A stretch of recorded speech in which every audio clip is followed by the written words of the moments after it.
அஸ்ஸலாமு அலைக்கும். இன்னைக்கு ராபியா குக்கிங்கில் என்ன செய்ய போகிறோம் அப்படின்னு பார்த்தீங்கன்னா, ஒரு ஸ்வீட் ரெசிபி தாங்க செய்ய போகிறேன். ரைஸில் தான் செய்ய போகிறேன். அந்த ரெசிபி வந்து நான் வந்து பாஸ்மதி அரிசி ஒரு 85 கிராம் எடுத்து வச்சுருக்கேன். பாஸ்மதி அரிசி நல்லா ஒரு 20 நிமிஷம் ஊற வச்சுட்டு நல்லா தண்ணியை வடிச்சிட்டு நான் இதை வந்து எடுத்து வச்சுருக்கேன். அடுத்து ஒரு 800 கிராம் பால் எடுத்து வச்சுருக்கேன். இந்த பால் வந்து நல்ல கெட்டியான பால். நான் வந்து ஆரோக்கியாக தான் எடுத்திருக்கேன். ஒரு 800 கிராம் இதை எடுத்து வச்சுக்கோங்க. அடுத்து வந்து ஒரு 10-20 பாதாம் வந்து இந்த மாதிரி சீவி எடுத்து வச்சுக்கோங்க. எல்லாம் கட் பண்ணி எடுத்து வச்சுக்கோங்க நீளமாட்டு. அடுத்து ஒரு 3/4 டென்னு இது வந்து அன்றைக்கி ஐஸ்கிரீம் செஞ்சுட்டு மிச்சம் இது வந்து ஒரு 3/4 டென்னு மில்க் மேடு. நான் வந்து இனிப்புக்கு வந்து மில்க் மேட் தான் ஊற்றுறேன். இது பத்தல்னா நாட்டு சர்க்கரை இல்லைன்னா வெல்லம் வந்து சேர்த்துக்குவோம். நான் வெல்லம் சேர்க்கும் போது எவ்வளோ சேர்க்குறேன் அப்படின்னு சொல்லிட்டு சொல்கிறேன். அடுத்து இப்போ ஒரு மிக்சி ஜார் எடுத்திருக்கேன். இதில் வந்து இந்த தண்ணியை வந்து நல்லா வடிச்சிட்டு இதை வந்து இந்த அரிசியில் சேர்த்துட்டு இதில் ரவை மாதிரி இதை வந்து உடச்சி எடுத்துக்கணும்.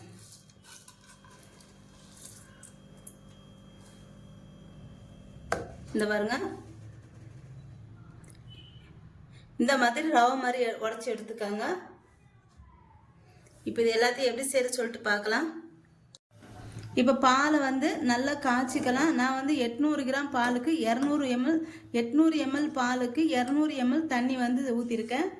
ஊற்றிட்டு இது நல்லா கொதி வரணும். இந்த பால் வந்து இப்போ பால் நல்லா கொதி வருது. இது வந்து ரவையில் கூட செய்யலாம். ரவையை வந்து லைட்டாக வறுத்துட்டு செய்யலாம். இது வந்து நான் வந்து பாஸ்மதி ரைஸ் அரிசி வந்து எடுத்திருக்கேன். அதை ஊற வச்சுட்டு ரவை மாதிரி பொடிச்சிட்டு இப்போ பாருங்க, பால் வந்து நல்லா கொதி வந்துருச்சு. இப்போ வந்து நம்ம பொடி பண்ணியிருக்க அரிசி இருக்குது பார்த்தீங்களா, ரவை மாதிரி, அதை போட்டுக்கலாம்.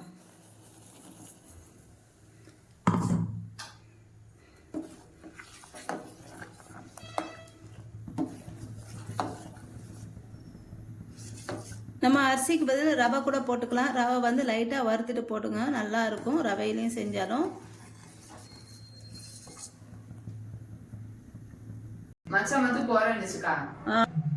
இப்போ இந்த அரிசி பாருங்க நல்லா வெந்து வந்துருச்சு. இப்போ இதில் வந்து நான் மில்க் மேடை வந்து ஊற்றிக்கிறேன்.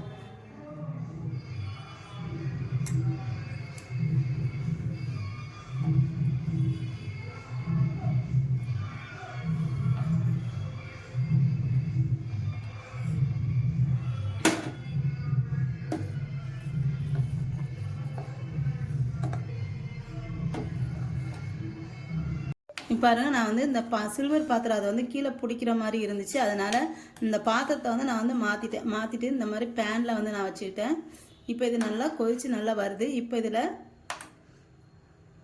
இப்போ இதில் வந்து நான் வந்து இனிப்பு வந்து எனக்கு வந்து கொஞ்சம் கம்மியாக இருக்குது. அதனால் நான் வந்து ஒரு 125 கிராம் வெல்லம் வந்து சேர்த்துக்கிறேன். இது வந்து இந்த வெல்லத்தில் வந்து மண் கல் எதுவுமே இருக்காது. அதனால் நம்ம வந்து பாகு பண்ணி வடிகட்ட வேண்டியதில்லை, அப்படியே வந்து சேர்த்துக்கலாம். நான் வந்து அப்படியே சேர்த்துக்கிட்டேன்.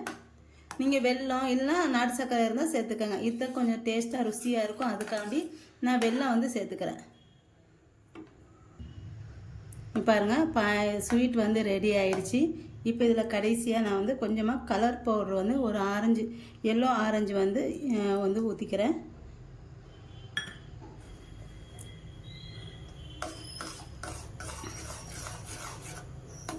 ஊற்றிட்டு இது நல்லா கலந்து விட்டுக்கணும். கலந்து விட்டுட்டு இதை வந்து ஒரு பவுலில் ஊற்றிட்டு ஆற வச்சுட்டு ஃப்ரிட்ஜில் வச்சுருங்க.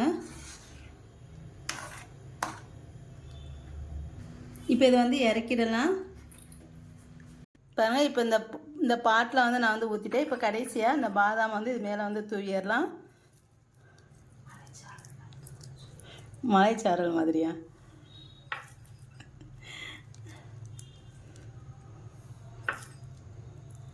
அவ்வளோதாங்க. இது இப்போ கொஞ்சம் நல்லா ஆறுனதுக்கப்புறம் நான் வந்து ஃப்ரிட்ஜில் வந்து வச்சிட்டேன்.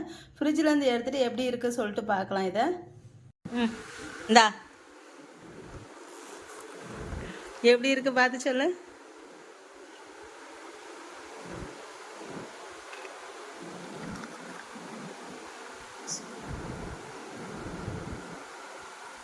டேஸ்ட் எப்படி இருக்கு? நல்லா இருக்கா? எப்படி இருக்கு சொல்லு. நல்லா இருக்கு.